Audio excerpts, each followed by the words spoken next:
In a grand story of the beginnings of the Jewish people, there is conflict, deceit, intrigue, and struggle in the portion of Toldot. It's a story about the future of the nation.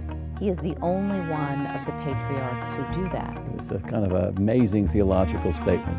And it's a story about family. Any parent looks at that and says, but I don't favor one child over the other. Never pray too hard for what you want because you're liable to get it. The birthright in ancient times is everything.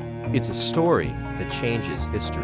That deception is an endlessly rich story. He's not going to see it. He doesn't get it. I get it. I'm going to have to act even against what he was wanting to do. This is the story of the struggle for children, of love and betrayal, and of the birth of a conflict between brothers that will resound for generations. This is Toldot.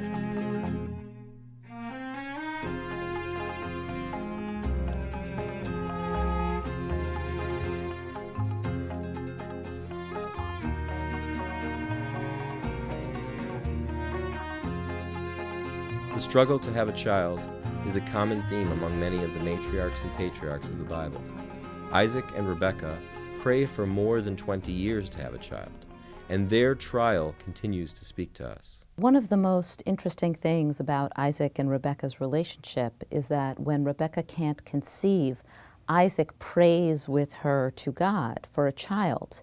He is the only one of the patriarchs who do that. So they share very profoundly this desire for a child, and it becomes not about something that she can't do for them, but something that they are both asking of God together. Isaac and Rebekah are not the first or the last of the biblical matriarchs and patriarchs who will face many trials in trying to produce a child. 3 of the matriarchs had difficulty in conceiving. There are many approaches to why this should be, but the one that makes the most sense to me is quoted by Rashi in the name of the sages, and that is that HaKadosh Baruch Hu mitaveh l'tfilatan shel tzadikim. That God longs to hear the prayers of the righteous. It's a kind of an amazing theological statement, that God wants to hear our prayers. The message there for me is, it refers not only to the issue of infertility, but it refers to all issues in life and all frustrations in life. And one way of looking at frustrations is as an opportunity to pray. But the situation is different with Isaac and Rebekah. Sharing the burden of the responsibility for childbirth, Isaac comes across differently than many others in his situation.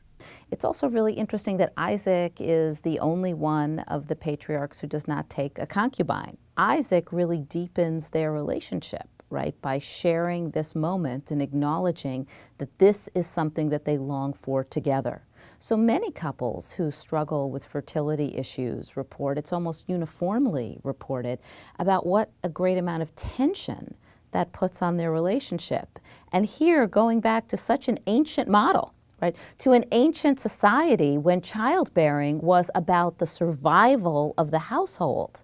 And this man and woman are able to respond not out of a sense of basic survival, but out of a sense of love to each other, and out of a sense of a real longing after God, and a sense of giving their relationship even more meaning than it had before. And this narrative launches the stories of the Torah into a different sphere.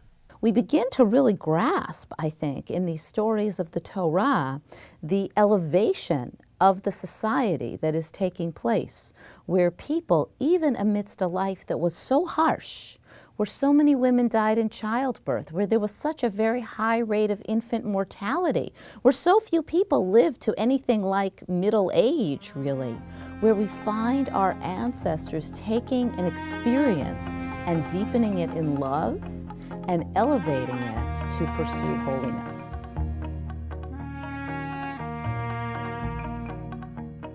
The Jewish Channel is available on cable: IO Optimum Cable Channel 291, Time Warner Cable Channel 528, RCN Channel 268, Verizon Fios Channel 900, and Cox Cable Channel 1. For more information, visit tjctv.com.